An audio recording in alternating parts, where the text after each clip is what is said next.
Well, public confidence in U.S. government is at a new low. A Gallup poll released yesterday revealed that 1 in 4 Americans said the most important problem facing the United States is government.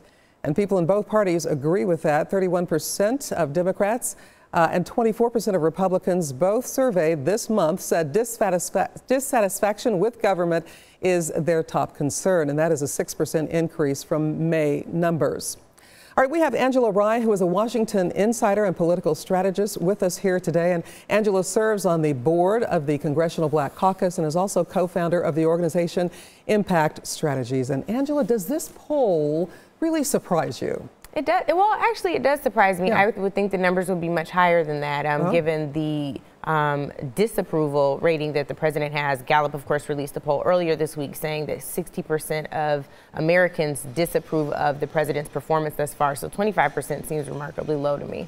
Do you try to get millennials and other people to get involved and to get engaged with government and in politics and in the process? And does, this kind of poll and this kind of information, is it difficult? I'm sure it is. Well, that's not, I think personally, I have a mission to do that. I think many of us feel like some type of purpose attached to not just involving young people, but people generally to the process. My firm that you mentioned in the intro is a political advocacy firm, so we represent the interests of our clients, and so that's not what it's tied to doing. I do have a nonprofit called Impact that I founded that I no longer run. We have other directors who run that, who focus on those types of things.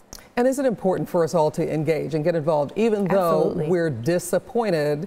And it's tough to really convince somebody of why that's important. Absolutely. I'm encouraging people right now to engage in a resistance movement if they don't support what the government is doing or the direction of this government. If Donald Trump and his administration don't speak to you, your interests, or your needs, then focus on entities that are doing things that you believe in. If you oppose, for example, the president rolling back many of the accomplishments of Barack Obama's administration, then work to fight against that. Ensure that you're calling your members of Congress, your senators, the members of the House to ensure they understand where you stand. As a tax-paying member of this country, it's important for you to understand that they work for you. So if they're doing something that flies in the face of your interests, you should push them to do something different. I mean, whether it's against or for, the Trump administration, we should all get involved. Now, you're going to be speaking at the Women of Color Leadership Conference that's here today, talking about diversity and inclusion. What's your message? I think the most important thing for us to know, their theme is about strength.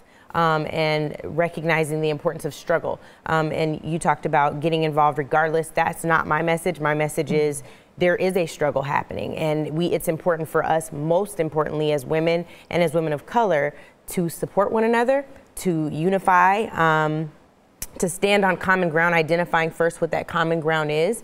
And I think to ensure that our voices are heard, to open doors when we walk through them and not close them behind us. If you're not mentoring someone, if someone has not mentored you, that's a part of the problem. Whether it's in the political space or corporate space or in the not-for-profit space, it's important for us to continue to open doors even when we haven't had as many doors open for us. Do you see people receiving that message and things beginning to change, more people, engaging?